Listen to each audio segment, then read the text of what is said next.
Hi, Miss Angelette. This is Lawrence. I'm returning your phone call, your email rather, in regards to your questions about why I like anime or animation and um, basically what got me into it, what I think is a good anime.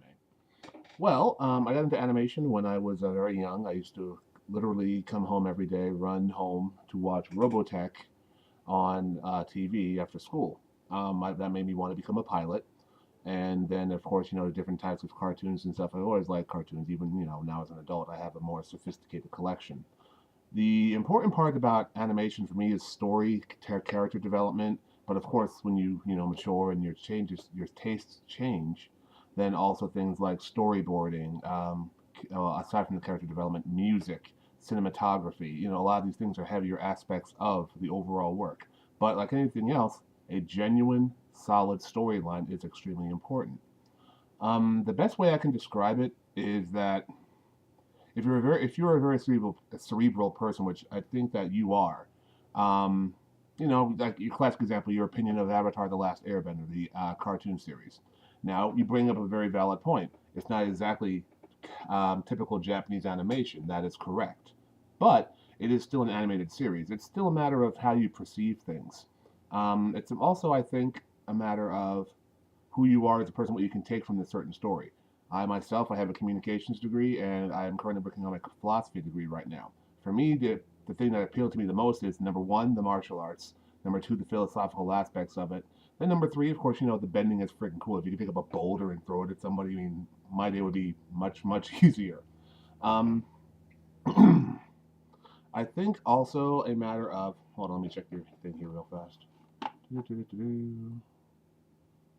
Let's see, what are some of my favorites and why?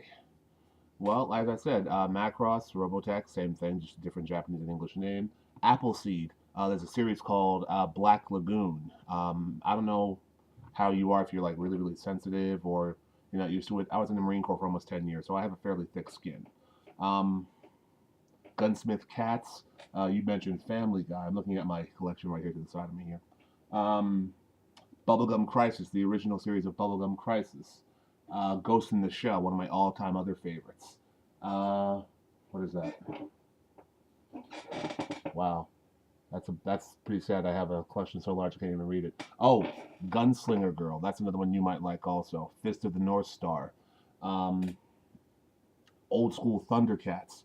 There's one particular one I think you might like. It's called Golden Boy. It is absolutely hilarious. Um, it really just depends on what you like. As far as your challenge of trying to overcome your public speaking, I applaud that. I used to have that problem quite a long time ago. As you see, I don't have that problem anymore. I used to give classes for the military and for the DoD. So you have to learn how to take control of a situation, so to speak. You're a young lady, so it shouldn't be a problem for you using a combination of either your feminine wiles, possibly sexuality if you want to go down that road, or even just a matter of just exuding this level of confidence that you should have. Um, I think the best way to overcome a fear of public speaking is not necessarily to go out and go do it, but you have to basically be comfortable in your own skin, not to mention the content of what you're talking about. You see, I'm speaking to you with little to no problem, and I mean, I can give this same class or this same lecture in front of 400 to 500 people, which is what my average class size was when I was working down at MCRD in San Diego. So, it just depends. It also depends on the interaction that you have with people, how you deal with verbal challenges, not necessarily like conflict, but how people would try to question your authority or your know-how on a particular subject.